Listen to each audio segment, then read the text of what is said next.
Hello friends, आप सभी का स्वागत है आपके अपने चैनल बेस्ट ऑडियो बुक्स में। दोस्तों, आज हम प्रसिद्ध राइटर विलियम शेक्सपियर की एक ट्रेजेडी जिसका नाम है मैकबेथ, जिसे फर्स्ट टाइम 1606 में परफॉर्म किया गया था, उसे सुनने जा रहे हैं। इस स्टोरी में शेक्सपियर ने बताया है कि किस तरह से लोग जब सत्ता की लालच उनके मन में आती है तो एक अच्छा भला इंसान भी किस तरह से पतन की ओर चला जाता है, केवल अपनी उस एक महत्वाकांक्षा के कारण। और साथ ही हमें ये बताया गया है इस स्टोरी में कि किस तरह से एक व्यक्ति जिसे अपने भविष्य का यदि पता भी चल जाए लेकिन फिर भी वो उसे बदल नहीं पाता है, होनी है जो होकर ही रहती है। तो इस स्टोरी को शुरू करने से पहले इसके कुछ फेमस कैरेक्टर्स हैं जिनके बारे में हम जान लेते हैं, फिर हम अपनी स्टोरी को स्टार्ट करेंगे। तो इसका जो फेमस कैरेक्टर है, फर्स्ट कैरेक्टर है, वो है राजा डंकन, जो स्कॉटलैंड का राजा है, जो एक अच्छा, ईमानदार और निष्कपट राजा है। उसका मैकबेथ जो है दूर का संबंधी भी है और विश्वास पात्र सैनिक जनरल भी, जो इस स्टोरी में उसकी हत्या करवा देगा। नेक्स्ट कैरेक्टर है हमारा मैकबेथ, हमारी इस ट्रेजेडी का हीरो। ये डंकन के सर्वाधिक साहसी सेना नायकों में से एक है।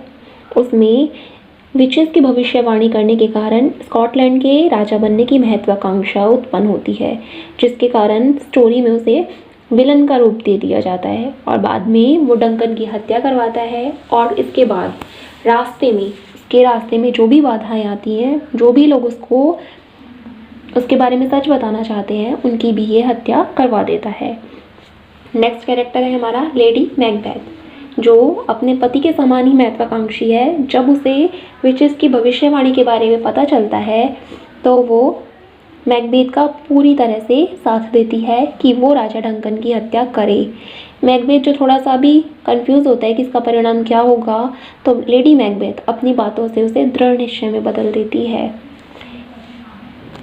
नेक्स्ट है बेंको, डंकन की सेना का ये भी एक जनरल है, मैकबेथ का पक्का साथी है। शुरुआत में जो युद्ध दिखाया जाएगा, उस युद्ध में बेंको मैकबेथ की मदद करता है और जब विचेस मिलती है मैकबेथ को, उस समय भी बेंको मैकबेथ के साथ ही होता है। और जो मैकबेथ है वो बेंको की भी हत्या इस वजह से करा देता है कि कहीं बाद में बेंको इस बात का सच लोगों को ना बता दे। नेक्स्ट कैरेक्टर है हमारा मैकडफ। ये और मैकबेथ में नाम में थोड़ी कन्फ्यूज़न होगी, लेकिन वो मैकबेथ है और ये मैकडफ। ये भी स्कॉटिश सेना अधिकारी है जिसे बहुत पक्का शक है कि डंकन की जो हत्या है वो मैकबेथ ने की है। जब मैकबेथ डंकन के परिवार की हत्या करवा देता है तो मैकडफ बदला लेने का निश्चय करता है और बाद में मैकबेथ मैकडफ के परिवार वालों को भी मरवा देगा, जिसके कारण इसका जो दृढ़ निश्चय है वो और भी मजबूत हो जाता है और अंत में यही वो व्यक्ति है जो मैकबेथ को मारता है। हमारी इस स्टोरी का नेक्स्ट कैरेक्टर है मैलकॉम, जो कि डंकन का बड़ा बेटा है और उसे स्कॉटलैंड के सिंहासन का उत्तराधिकारी नियुक्त किया जाता है। और जब बाद में उसके पिता की हत्या हो जाती है तो इस डर से कहीं उन्हें भी मार ना दिया जाए, वो इंग्लैंड में भाग जाता है। नेक्स्ट है डोनाल्ड बेल, जो डंकन का छोटा बेटा है और अपने पिता की हत्या के बाद ये आयरलैंड चला गया है। इसके अलावा इसमें कुछ और भी कैरेक्टर्स हैं, जैसे रॉस या लिनॉक्स और 3 विचेस, हैकेट जो विचेस की रानी है। इस तरह से और कैरेक्टर्स भी होंगे जिनके बारे में हम प्ले के दौरान पढ़ेंगे। तो चलिए शुरू करते हैं हम अपना प्ले। तो दोस्तों, इस कहानी की शुरुआत होती है एक युद्ध से। नॉर्वे और आयरलैंड की जो सेना है वो स्कॉटलैंड से युद्ध कर रही है और स्कॉटलैंड का जो नेतृत्व है वो राजा डंकन ना करके मैकबेथ और उसका साथी बेंको कर रहे हैं। तो इस युद्ध की शुरुआत में हमें दिखाया जाता है कि जो स्कॉटलैंड का सेनापति जो मैकबेथ है वो इस युद्ध को जीत जाता है और स्कॉटिश सैनिकों, सिपाहियों ने अपना राजा जो है डंकन, उसके राज्य को बचा लिया है। अब ये जो युद्ध जीता जाता है उसमें स्कॉटलैंड की तरफ से पूरा श्रेय जाता है मैकबेथ को, क्योंकि वो बहुत बहादुरी से लड़ा था। और यहाँ पर हमें ये भी बताया है कि स्कॉटलैंड का जो राजा डंकन है वो स्वयं युद्ध में नहीं जाता है, क्योंकि इससे जाहिर होता है कि वो विद्रोह को दबाने की योग्यता नहीं रखता है। जबकि मैकबेथ के चरित्र को यहाँ पर बहादुरी वाला दिखाया गया है, जो अकेला ही 2 राज्य की सेनाओं से युद्ध करता है। तो इसके बाद राजा डंकन अपने बेटों के साथ महल में है और एक घायल सैनिक तभी आता है और वो सूचना देता है कि मैकबेथ जो है वो युद्ध जीत चुका है और विद्रोही जो सरदार है उसे हरा दिया जाता है। अब युद्ध के बाद जब बेंको और मैकबेथ वापस आ रहे होते हैं तभी उन्हें रास्ते में 3 चुड़ैल मिलती हैं, 3 विचेस मिलती हैं जो कुछ भविष्यवाणी करती हैं मैकबेथ के जीवन को लेकर। उन चुड़ैलों ने मैकबेथ से कहा था कि तुम आगे जाकर के थैन ऑफ काउडर बनोगे और इसके बाद स्कॉटलैंड के राजा भी बनोगे। फिर बाद में वो बेंको के लिए भी एक भविष्यवाणी करती हैं कि तुम राजा तो नहीं बनोगे लेकिन मैकबेथ के बाद तुम्हारा पुत्र स्कॉटलैंड का राजा बनेगा। तो मैकबेथ सोचता है कि मैं पहले ही थैन ऑफ क्लैमिस तो हुई और उसको ये भी बात पता है कि काउडर का जो थेन है वो अभी जीवित है और ये जो भविष्यवाणी है वो मजाक में लेते हैं कि ऐसा नहीं हो सकता। तभी एक व्यक्ति आता है जिसका नाम रॉस है, वो ये सूचित करते हैं कि काउडर के थेन को मृत्युदंड दिया गया है और आपको राजा ने काउडर का थेन का पद दिया गया है। तभी मैकबेथ के मन में ये बात आती है कि यदि विचेस की ये भविष्यवाणी सच हुई है तो हो सकता है कि मैं राजा भी बन जाऊँ। तब उसके मन में एक विचार आता है, क्यों ना मैं राजा को मारकर उस राजगद्दी को प्राप्त कर लूँ। अब ये स्टोरी आ जाती है फॉरेस्ट के किले में जो कि राजा डंकन का किला है। डंकन अपने पुत्र से पूछता है क्या जो काउडर का थेन है जो उसे फांसी दे दी गई है। तो उसके बेटे बताते हैं काउडर ने अपनी जो धोखाधड़ी है उसे स्वीकार कर लिया है और उसने मौत को स्वीकार किया है। फिर डंकन कहता है कि व्यक्ति के ऊपरी जो रूप होते हैं कितने धोखे से भरे हो सकते हैं और तभी वहाँ पर मैकबेथ आ जाता है क्योंकि मैकबेथ के मन में क्या चल रहा है ये बात भी अभी राजा डंकन को नहीं पता होती है। मैकबेथ ने जो युद्ध जीता है उसके लिए डंकन उसे धन्यवाद देता है। तो मैकबेथ कहता है कि मैंने तो बस अपना कर्तव्य पूरा किया है। तभी डंकन घोषणा करता है कि उसके बाद मैलकॉम जो कि डंकन का बड़ा बेटा है वो राजा बनेगा और उसे ड्यूक ऑफ कम्बरलैंड बना दिया जाता है।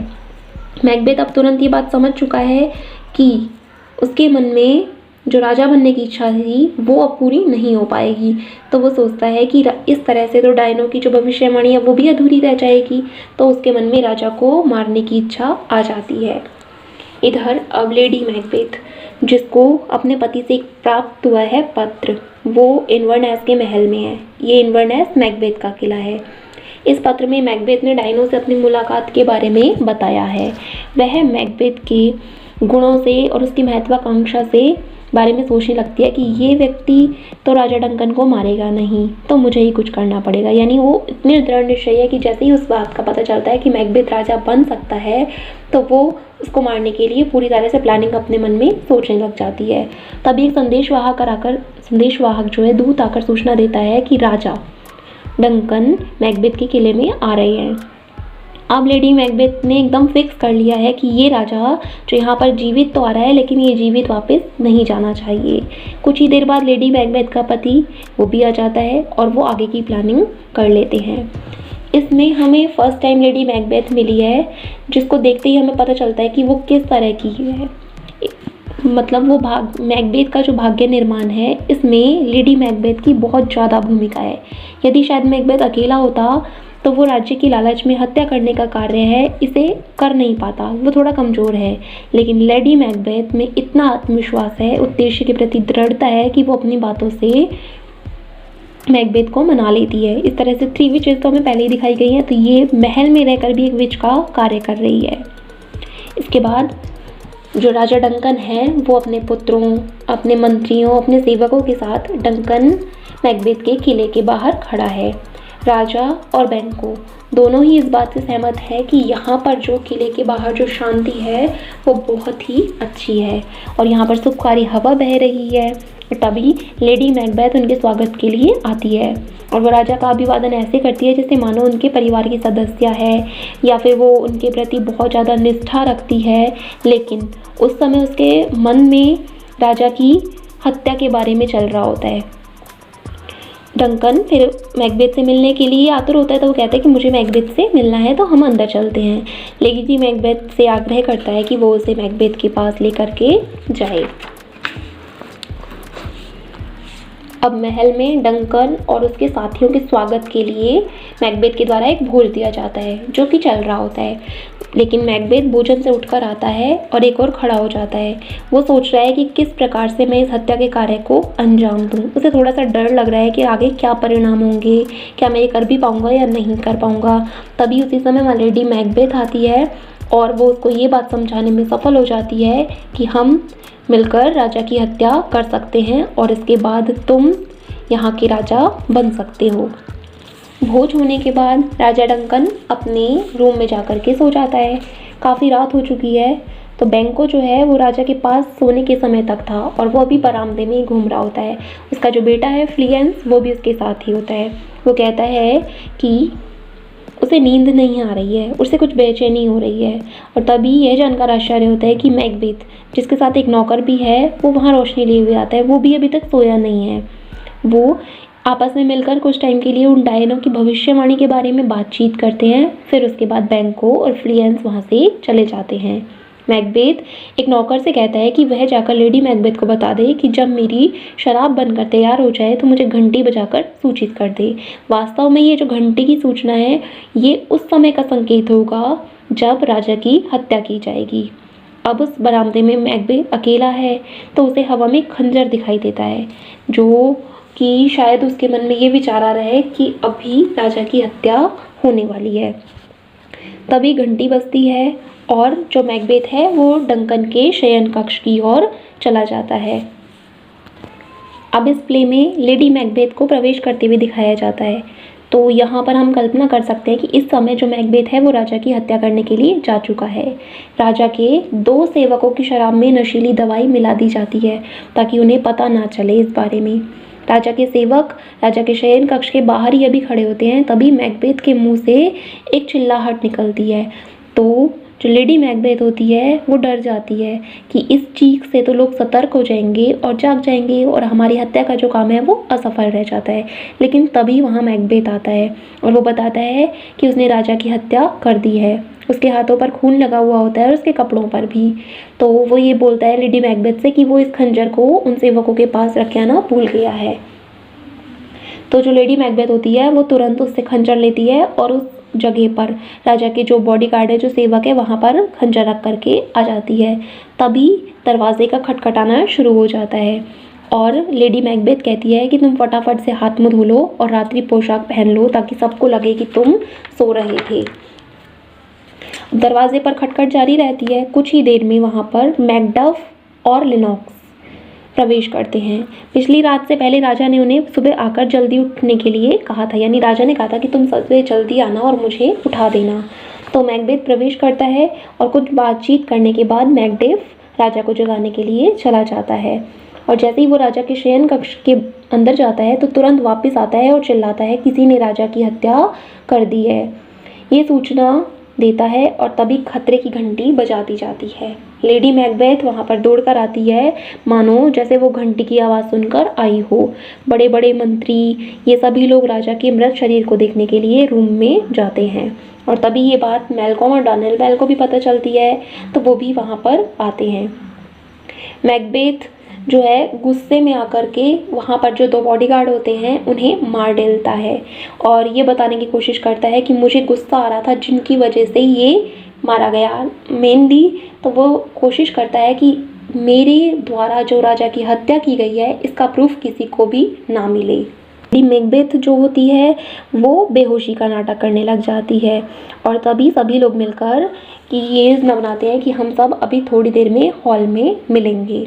और वो दोनों राजकुमार कौन कौन, मैलकॉम और डॉनल बेल, ये सोचते हैं कि जिसने राजा को मारा है हो सकता है वो हमारी भी हत्या कर दे, इसलिए वो दोनों वहाँ से भाग जाते हैं, जिनमें से एक इंग्लैंड जाता है और दूसरा आयरलैंड। अब रॉस जो कि एक बूढ़े आदमी से बातें करता हुआ दिखाया गया है कि किस तरह से उसने मैकबेथ के किले के आसपास रात में अजीब अजीब चीज़ें देखी थी। और मैकडफ किले में ये बताता है क्योंकि राजा के बेटे चुपचाप भाग गए हैं इसलिए सीधी सी बात है कि राजा को मारने का जो संदेह है वो उन दोनों पर ही जाएगा। परंतु उसको ये विश्वास नहीं होता कि ये दोनों राजा की हत्या कर सकते हैं। और अब उस पूरे महल में सबसे शक्तिशाली जो बच जाता है वो है मैकबेथ। तो सीधी सी बात है कि अब नया राजा बनाने की प्रजा उसी को चुनती है और उसे राज्याभिषेक के लिए तैयार किया जाता है। बैंको, जो कि फॉरेस्ट के महल में है, यानी जो राजा डंकन का महल था वहाँ पर अब बैंको खड़ा है। उसे थोड़ा सा शक होता है कि मैकबेथ पर, क्योंकि उस समय जब डायनो ने भविष्यवाणी की थी कि तुम राजा बनोगे, तो उसे ये बात याद आती है और उसे लगता है कि मैकबेथ ही वो व्यक्ति है जो राजा को मार सकता है। तभी मैकबेथ और उसकी पत्नी स्कॉटलैंड के नए राजा और रानी के रूप में वहाँ पर आते हैं तथा बैंको को बताते हैं कि आज की रात राजकीय भोज का सम्मानित जो गेस्ट है वो तुम हो। वो बैंको से कहते हैं कि आपको आज रात को यहाँ भोज पर आना है। तो बैंको उससे कहता है कि वो आज पूरा दिन किले से थोड़ा दूर रहेगा और शायद रात को भी जल्दी नहीं आ पाएगा और फ्लियंस भी उसके साथ होगा, लेकिन किसी तरह से मैकबेथ उसे भोज पर आने के लिए मना लेता है। अब मैकबेथ ने 2 सैनिकों को अपने पास बुलाया है। ये सैनिक वो हैं जो आगे अब बैंको की हत्या करने वाले हैं। तो वो सैनिकों को बुलाता है और उनको कहता है कि किस तरह से जो बैंको है वो उनका पुराना शत्रु है और वही उसके दुर्भाग्य का असली कारण हो सकता है। इसलिए वो उन दोनों सैनिकों से कहता है कि शाम के समय जब बैंको भोज पर आएगा तब तुम्हें बैंको को और फ्लियंस को दोनों को मार डालना है। लेकिन वास्तव में जो मैकबेथ है ये इसलिए मारना चाहता है क्योंकि उसे भी डायनो की भविष्यवाणी याद है कि तुम राजा तो बनोगे, लेकिन उसके बाद बैंको का बेटा राजा बनेगा। तो वो नहीं चाहता है मैकबेथ कि उसका बेटा राजा बने या फिर बैंको ये पूरी सच्चाई किसी को बताए, इसलिए वो उसको मरवाने के लिए उन दोनों भाड़े के सैनिकों को रेडी कर देता है। और मैकबेथ और उसकी पत्नी पूरी तरह से समझ चुके हैं कि बैंको की हत्या करना बहुत ज़रूरी है। हालांकि लेडी मैकबेथ अब अपने कार्य में इतनी उद्देश्यरत नहीं दिख रही है जितना कि मैकबेथ। जिस तरह से पहले राजा की जो हत्या हुई थी उसकी योजना पूरी की पूरी लेडी मैकबेथ के ऊपर थी, लेकिन अब उसे इन सब कामों में थोड़ा कम इन्वॉल्व दिखाया गया है। अब मैकबेथ को इतना शक्तिशाली दिखाया गया है कि वो अपनी योजना को कार्य रूप में परिणत कर सकता है, यानी उसके अंदर अब बदलाव आना शुरू हो गए हैं।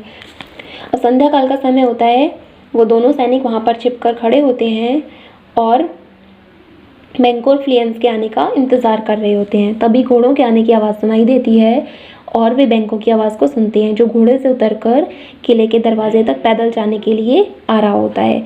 और वे दोनों सैनिक उसके ऊपर टूट पड़ते हैं और उसे मार डालते हैं, लेकिन फ्लियंस वहाँ से भागकर चला जाता है। बैंको की हत्या करने के बाद से ही जो सारी चीज़ें हैं वो मैकबेथ के विरुद्ध जाने लगती हैं, क्योंकि जो दूसरी हत्या है वो बहुत ज़्यादा हद तक पहली हत्या के समान ही है। तो जो लोगों को शक होता है थोड़ा बहुत मैकबेथ पर, वो अब विश्वास में बदल जाता है कि यही है व्यक्ति जिसके कारण बैंको और राजा की मृत्यु हुई है। मैकबेथ जो बैंको को तो मरवा चुका है, लेकिन वो अभी डायनो की जो भविष्यवाणी है उसे झूठ साबित नहीं कर पाता है, क्योंकि फ्लियंस अभी भी जीवित है और वो बचकर भागने में सफल हो चुका है। तभी हमें दावत का दृश्य दिखाई दे जाता है। पूरे महल में एक बड़े से कमरे में दावत की सारी तैयारियां कर ली गई हैं। नया राजा और रानी यानी मैकबेथ और लेडी मैकबेथ पूरे मेहमानों का स्वागत कर रही हैं। हत्यारों में से एक हत्यारा अभी द्वार पर आता है और मैकबेथ से मिलकर ये बताता है कि बैंको को तो मारा जा चुका है, लेकिन फ्लियंस उसका बेटा वहाँ से भाग गया है। फिर मैकबेथ की पत्नी उसे वापस बुला लेती है और मेहमानों का स्वागत करने के लिए कहती है। तो मैकबेथ एक बनावटी दुख प्रकट करता है कि उसे किस तरह से यहाँ दुख हो रहा है कि बैंको उस समय उनके साथ नहीं है। तभी वहाँ पर बैंको की प्रेत आत्मा आ जाती है जो केवल मैकबेथ को दिखाई दे रही होती है। तो जब लोग मैकबेथ को बैठने के लिए कहते हैं तो उसे सारे स्थान भरे हुए दिखाई देते हैं, क्योंकि कोई भी व्यक्ति उस प्रेत आत्मा को नहीं देख पाता है।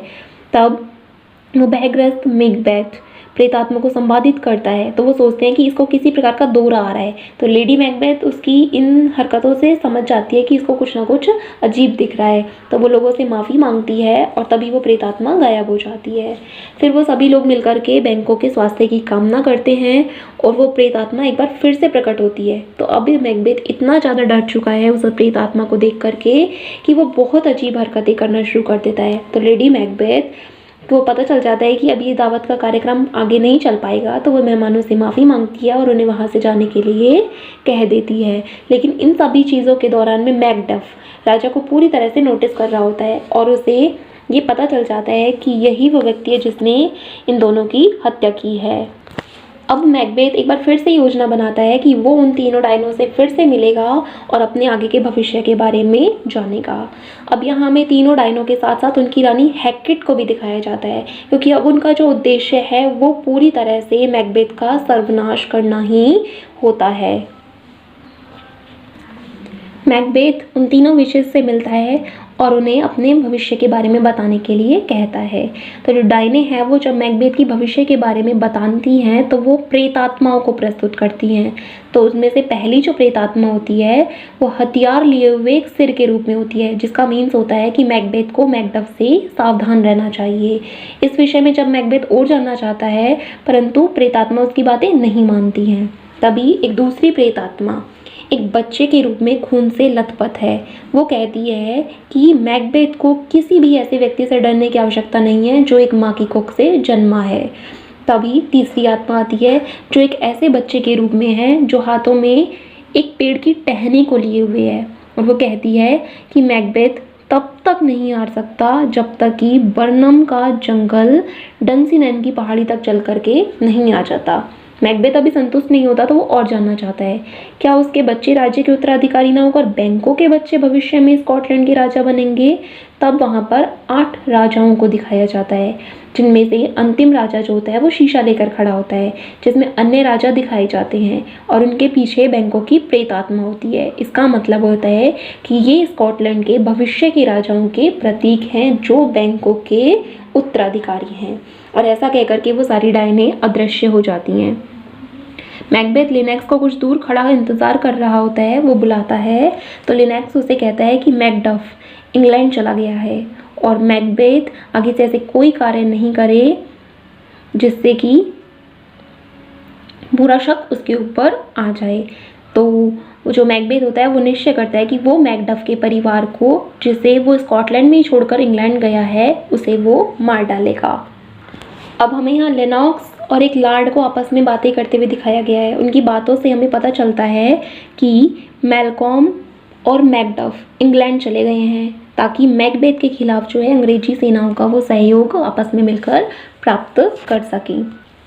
इधर हमें 5 का दृश्य दिखाया जाता है। 5 जो किला है मैकडफ का, वहाँ पर रॉस लेडी मैकडफ को यह विश्वास दिलाने का प्रयत्न करता है कि उसका पति जो इंग्लैंड चला गया है उसका बिल्कुल सही कदम था, लेकिन उसे इस बात का विश्वास नहीं होता कि वह इस बात से भयभीत हो जाता है कि अब उसका और उसके परिवार का क्या होगा। तभी रॉस वहाँ आता है और उसे उसके छोटे बेटे के साथ अकेला छोड़ करके चला जाता है। वह बेटा अपने पिता के बारे में बातें करता है तो एक संदेशवाहक तेजी से अंदर आता है और सूचना देता है कि आपका जो जीवन है खतरे में है, परंतु उनके पास और उनके परिवार के पास अब और कहीं जाने का रास्ता नहीं है, उनको कोई सुरक्षा का स्थान नहीं मिलता। तभी कुछ हत्यारे जो कि मैकबेथ के द्वारा भेजे गए होते हैं वो अंदर आते हैं और उस पूरे परिवार को मार डालते हैं। इधर मैकडफ और मैलकॉम जो कि योजना बना रहे हैं कि किस तरह से मैकबेथ को हराया जाए, तभी वहाँ पर रॉस पहुँचता है और वो स्कॉटलैंड में निरंतर होने वाली मुसीबतों के बारे में समाचार देता है। जब मैकडफ अपनी पत्नी और बच्चों के बारे में उससे पूछता है तो रॉस को ना चाहते हुए भी ये बताना पड़ता है कि वो सब मार डाले जा चुके हैं। पहले तो वो कुछ नहीं बोल पाता है, फिर शीघ्र ही जब ये बात सुनता है तो वो शपथ लेता है कि वो मैकबेथ से बदला लेने में उसके और मैकबेथ के बीच अब कोई चीज़ बाधा नहीं डाल सकती है। अर्थात वो प्रण कर लेता है कि किसी भी तरह से अब मैं मैकबेथ को मारूंगा और उसका अंत जो है मेरे ही हाथों होगा। मैकबेथ और उसकी पत्नी जो है डंसिनेन के किले में है। लेडी मैकबेथ जो अपने अपराधपूर्ण कार्यों के कारण जो उसने और उसके पति ने मिलकर किए थे, अब एक मानसिक रूप से विक्षिप्त हो गई है, अर्थात वो पागलों वाली एक्टिंग कर पागल हो चुकी है। और वहाँ पर एक नर्स और एक डॉक्टर जो उसे देखने आए हैं तो वो देखते हैं कि किस तरह से उसे नींद में चलने की बीमारी हो गई है और अब वो इस अवस्था में चलती है तो वो कुछ ऐसे रहस्यों को प्रकट करती है, कुछ ऐसी अनुभवों को बताती है जो उसे नहीं बताने होते, अर्थात किस तरह से उन्होंने राजा की हत्या की है। ये सब चीज़ें वो कहीं ना कहीं नींद में बड़बड़ाने लगती है, जो कि वो डॉक्टर सुन लेता है और वो इतना ज़्यादा डर जाता है कि ये व्यक्ति हैं जिनकी वजह से राजा की हत्या हुई थी। वो लेडी मैकबेथ जो इस हत्या से संबंधित संसार को ये भेद बहुत सारा धन लेकर भी नहीं बताती, लेकिन अब उसके हृदय में जो अंतर्द्वंद चल रहा है उसके कारण वो इन सब चीज़ों को बता देती है। इधर अब डंसिनैन के किले के बाहर वफादार स्कॉट लोगों की जो सेना है वो बर्नम के जंगलों के पास अंग्रेजी सेना से मिलने का इंतज़ार कर रही होती है। तभी किले के अंदर मैकबेथ जो है घेराबंदी की तैयारी करता है, तो एक संदेशवाहक आकर सूचना देता है कि अंग्रेजी सेना भी आ पहुंची है, जो उसके विरुद्ध हमले करने के लिए बिल्कुल तैयार खड़ी है। तो मैकबेथ जो अंदर से डरा हुआ होता है वो अपने डर को वहाँ पर जारी नहीं करता। तो डॉक्टर उसे आकर बताता है कि मैं लेडी मैकबेथ की बीमारी को ठीक करने में आपकी मदद नहीं कर सकता हूँ, क्योंकि उनकी जो बीमारी है वो शारीरिक ना होकर के मानसिक है। परंतु मैकबेथ की आशा की जो आधार है वो अभी भी डायनों की भविष्यवाणियाँ है। तो इधर किले के बाहर जहाँ सारी सेना इकट्ठित हो चुकी है वहाँ पर मैल्कॉम उन्हें आदेश देता है कि प्रत्येक सिपाही बर्नम के जंगल के पेड़ की एक एक टहनी काट ले और उस टहनी को अपने हाथ में लेकर डंसिनैन के किले की तरफ पहुँचे, ताकि मैकबेथ को उनकी वास्तविक संख्या का अंदाज़ा ना लग सके। अब ये जो डायनो की भविष्यवाणी थी, जो लगभग असंभव सी लग रही थी कि किस तरह से जंगल वहाँ पहुँचेगा, तो ये अब देखने में बिल्कुल सच होती हुई लग रही है। इधर मैकबेथ को अपने किले की शक्ति में अभी भी विश्वास है, अतः वह बाहर से हमला किए जाने का इंतज़ार करता है, परंतु वह भयग्रस्त हो जाता है जब ये बात सुनता है कि उसकी पत्नी जो है मर चुकी है। वो मृत्यु पर एक कठोर टिप्पणी करता है कि मृत्यु अविसंभावी है, अर्थात वो होनी ही है, इसलिए इस बात से फ़र्क नहीं पड़ता है कि वो अब मर गई या कुछ समय बाद मरती। जब जीवन शून्य का प्रतीक है तो जीवन का कोई अर्थ भी नहीं रह जाता है। तभी एक संदेश आकर ये सूचना लगता है कि बर्नम का जंगल उनकी ओर चलता हुआ दिखाई दे रहा है। अब मैकबेथ को लगता है कि वह अब और इंतज़ार नहीं कर सकता और वह सैनिकों को आज्ञा देता है कि किले से बाहर निकलकर युद्ध करने के लिए तैयार हो जाएं। और उसका डायनो पर से भी विश्वास थोड़ा कम हो चुका है और वो कहता है, यदि मेरे भाग्य में शांति से मरना नहीं लिखा तो मैं युद्ध करते हुए मरना चाहता हूँ। और इस टाइम पर जो व्यक्तिगत क्रोध या घृणा के बिना होता है, बिना जो हमारे रीडर्स होते हैं उनकी सहानुभूति फिर से एक बार मैकबेथ की तरफ चली जाती है। मैल्कॉम के सैनिक पेड़ों की टहनियों को फेंककर युद्ध करने के लिए तैयार हो जाते हैं। इधर सुझाव दिया जाता है कि सिवार्ड और उसका जो बेटा है वो पहली पंक्ति का नेतृत्व करेंगे, जबकि बाकी सैनिकों नेतृत्व मैल्कॉम और मैकडफ संभालेंगे। सिवार्ड मैल्कॉम से विदा लेता है और अपनी ओर से पूरी कोशिश करता है। मैल्कॉम आज्ञा देता है कि सभी ढोल बिगुल बजा दिए जाएं, जो कि भयंकर युद्ध के प्रतीक होते हैं। युद्ध के मैदान में मैकबेथ युवा सिवार्ड के सामने आता है। वो आपस में लड़ते हैं और युवा सिवार्ड वीरगति को प्राप्त हो जाता है। मैकबेथ डायनो की भविष्यवाणी को याद करता है और अन्य योद्धाओं का सामना करने के लिए तैयार हो जाता है, क्योंकि उसको अभी भी यकीन है कि वो जीत जाएगा। इधर मैकडफ प्रवेश करता है और वह मैकबेथ को खोज रहा होता है। तभी मैल्कॉम और बूढ़ा सिवार्ड ये सूचना लाते हैं कि किले पर पूरी तरह से अधिकार कर लिया गया है। मैकबेथ मैकडफ से मिलता है और वे लड़ते हैं, फिर रुक जाते हैं और मैकडफ को ये बात बताने का मैकबेथ को समय मिल जाता है कि किस अर्थ में स्त्री की कोख से वो पैदा नहीं हुआ है, क्योंकि वो कहता है कि मैं अपनी माँ की कोख से जन्म नहीं लिया है, मुझे उनका पेट काटकर यानी ऑपरेशन के द्वारा निकाला गया था। इस प्रकार से मैकडफ स्त्री की कोख से पैदा व्यक्ति नहीं होता है। अब मैकबेथ का जो कि उन डायनो की भविष्यवाणी पर विश्वास था, ये अंतिम झूठा विश्वास भी कि कोई भी स्त्री की कोख से जन्मा उसे मार नहीं पाता है, ये भी अब झूठ साबित हो जाता है। अब मैकडफ और मैकबेथ के बीच में फिर से लड़ाई होती है और मैकबेथ मारा जाता है। हम मैकबेथ से विदा लेते हैं उसी तरह जैसे हम उसे प्रथम बार मिले थे, यानी बहुत ही साहस के साथ विपरीत परिस्थितियों में लड़ते हुए। वो बराबर लड़ता रहता है उसी तरह से जैसे जानवर अपने जीवन की रक्षा के लिए लड़ता है, और हम एक बार फिर से मैकबेथ के प्रति सहानुभूति की भावना अनुभव करने लग जाते हैं। उसके सभी साथी थैनों ने अंत में उसका साथ छोड़ दिया था। उसकी जो अंतिम आशा थी डायनो की भविष्यवाणी, वहाँ से भी उसे धोखा मिला था। और ऐसी अवस्था में इस समय जो मैकबेथ है वो पृथ्वी, नर्क और स्वर्ग सभी स्थानों की शक्तियों से उसे सामना करना पड़ता है, और इस समय उसकी हमें महानता का पता चलता है, जिसके कारण हमें उससे फिर से एक बार सहानुभूति हो जाती है। अब इधर किले के अंदर का दृश्य दिखाया जाता है, जहाँ पर मैलकॉम और स्कॉटलैंड की स्वामी भक्ति सेनाएं दिन में जो भी उनका युद्ध में नुकसान हुआ है उसका अंदाज़ा लगा रहे होते हैं। नुकसान कुछ ज़्यादा नहीं हुआ, लेकिन युवा स्टुअर्ट वीरगति को प्राप्त हो गया है। मैकडफ अभी तक अंदर नहीं आया। वो शीघ्र ही मैकबेथ का कटा हुआ सिर लेकर प्रवेश करता है और मैलकॉम को स्कॉटलैंड के सम्राट के संबोधन से संबोधित करता है।